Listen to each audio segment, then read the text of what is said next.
long wilt thou keep me waiting by the side of thy door? Wilt thou not suffer me to enter and cast off my burden? This is India, a land ancient and rich in tradition, a land rich in contrast and variety, a world of many races, languages, and castes, a place of slow changes. To this city on the holy river Ganges, Hindus of India bring their hopes and sorrows and offer them to the gods. Muslims of India hold other places holy and carry to them the burdens and joys of life. Answering the call to prayer, they follow the laws of the Koran, laws different from those of the Hindu creed. There are many religions and races in India, but whether sunburned Bengali or light-skinned Raja, Sikh or Muslim, they all carry India furrowed on their faces. And as varied as her children is the face of Mother India. At the north towers the top of the world, the chain of the Himalayas with cloud-covered and wind-swept peaks.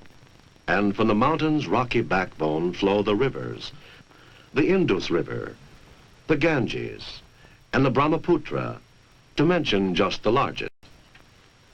And where there is water from rivers or wells, there is life. And where water fails, there is desert. Millions of acres of desert in the heart of the crowded subcontinent. Farther south, the highlands of India drive a wedge into the Indian Ocean, almost to the equator. And all over this vast subcontinent, cities have sprung. Large ports and many towns, more than 70 with over 100,000 inhabitants. But 80% of the people of the subcontinent are peasants who live in villages. 400 million of them, cut up into two nations, the Union of India and Pakistan, speaking dozens of languages and hundreds of dialects, divided by religion, Hindu, Muslim, Christian, Sikh, Buddhist, each praying to his own gods. Whether low-caste Hindu or Gypsy, whether merchant from Gujarat or Sikh from Sindh, whether Christian missionary or Muslim in Hyderabad, whether living in India or Pakistan, they are people born of the same soil, people deeply religious, whose daily activities reflect an intimate bond with their gods. It is morning in the home of Dondu, a peasant. He has wakened his god with an offering to keep him working at his side, to bring blessing to his field and his crop, to his house, and his wife, Durga, the mother of his children and the keeper of his house. Durga is India, Dondu is India, and their home and children are India, immutable India, always the same, 7 days a week, year in and year out. The oxen are Dondu's faithful companions at work. The oxen, the wooden plow, and his son, Hondu. Lucky Vital can go to school. He is the one member of the household who will know how to read soon. His mother never had that chance. Married at 13, she never has changed the routine of her work. Dondu never went to school. He followed his father to the field from the day he began to walk. Durga followed her mother in the household chores as soon as she could walk. This is the land that Dondu's ancestors worked as tenants, and now Dondu owns it. 5 acres in all, 5 acres to feed a family. Come on, good oxen, pull the plow and dig in deep to bring out the seeds of Dondu's sweat, as you've done for thousands of years, without rest for the man, without rest for the soil, yielding fruit twice a year or not at all, as pleases God. Come on, good oxen, turn the wheel and pull up the precious water. Water that carries life across the fields.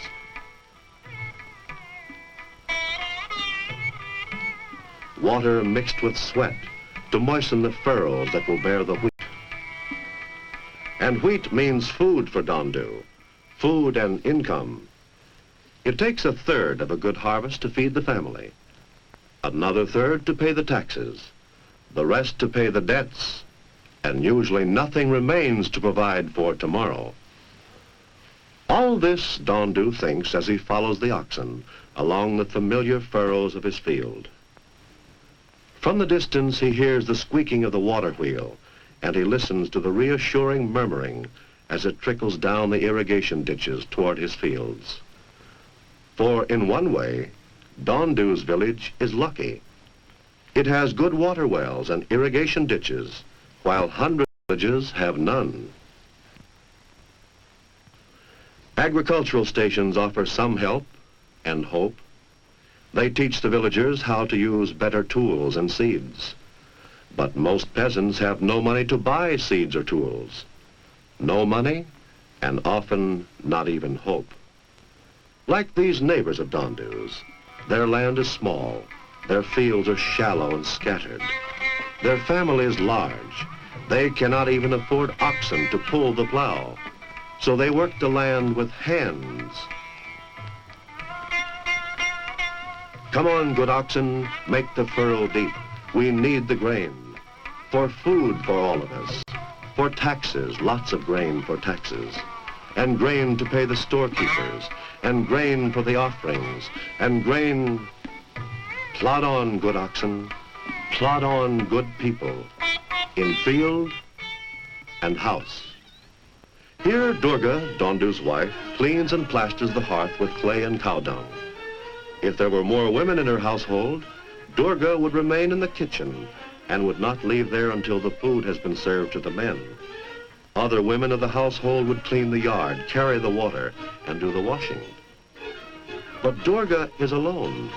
Therefore, she must go to the village well herself and do the washing in the village square. On the way, she meets other women, always busy performing their never-ending household chores.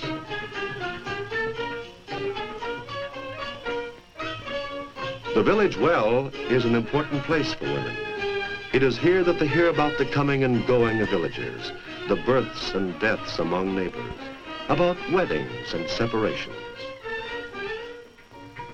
And while words are exchanged, hands do the work. For in India, many hands are needed to do the work. Many hands, each doing a chore. Many hands of the village to keep the village going. It is mealtime. The food is almost ready. But on plowing day, Dondu and Pondu won't come home to eat. She'll take the food to the field.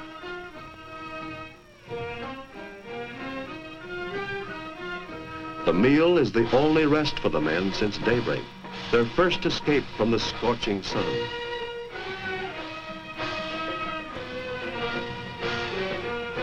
Soon Durga leaves her men with their work and returns to the village where neighbors work and share, and live and work.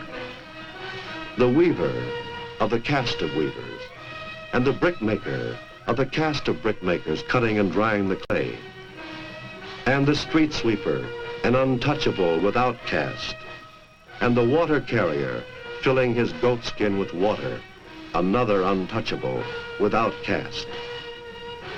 Untouchables live on the outskirts of the village in mud huts.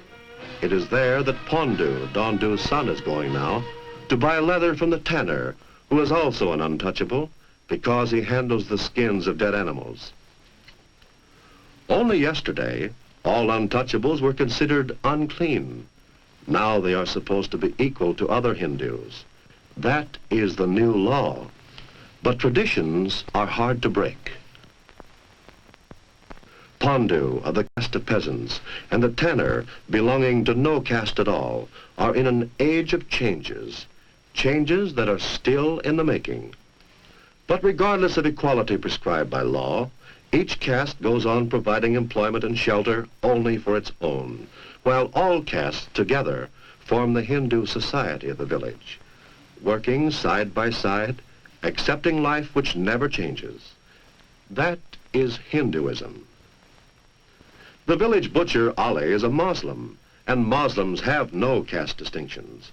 He and his fellow believers live in the same villages with Hindus, sometimes tolerated, other times fanatically pursued, because they kill cows and eat their meat of cows that are sacred to the Hindu. Ali and his Muslim neighbors could leave India and move to Pakistan in the Muslim north. They would not be persecuted in Pakistan, but these people do not go, for there is no more land nor easier living in Pakistan. Dondu's plow has broken down. He needs help from the village blacksmith. The blade needs sharpening. The blacksmith is an important man. He gets his share of the crop for his services, and his services are only available to the people of the village. The blacksmith, the son of a blacksmith, and the father of a blacksmith.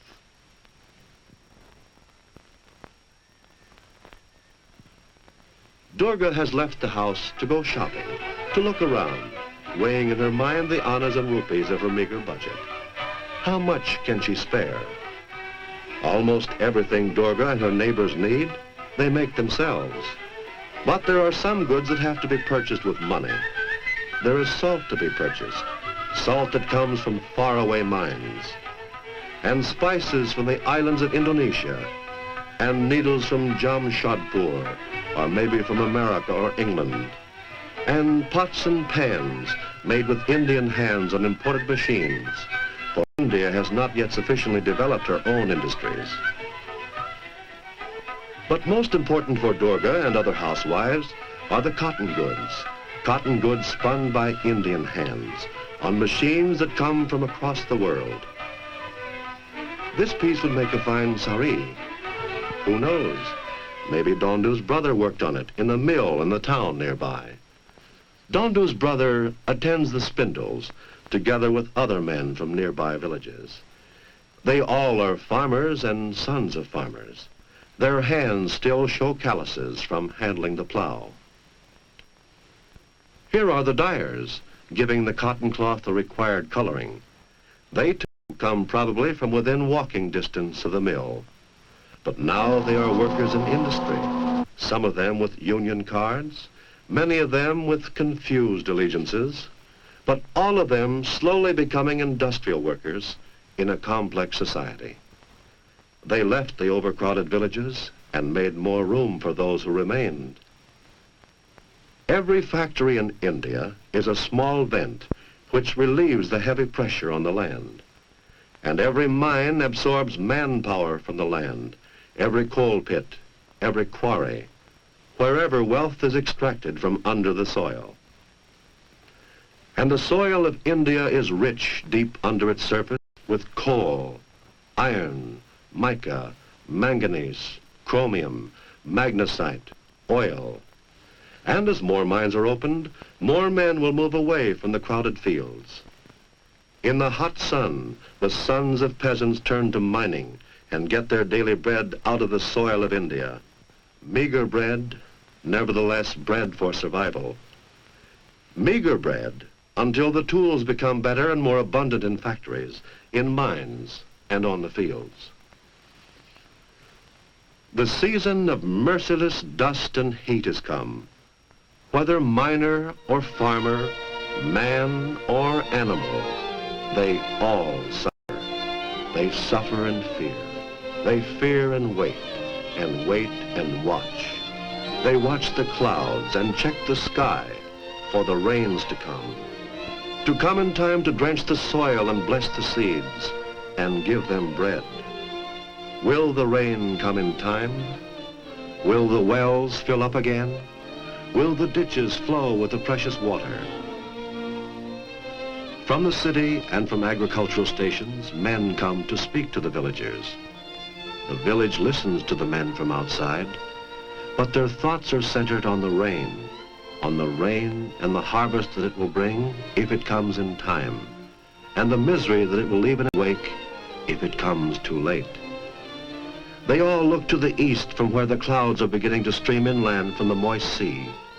Welcome is the music of the thunder that carries the message of rain, and welcome is the flash of lightning that reveals the clouds in the distance, and welcome is the torrent that falls upon the thirsty land and people.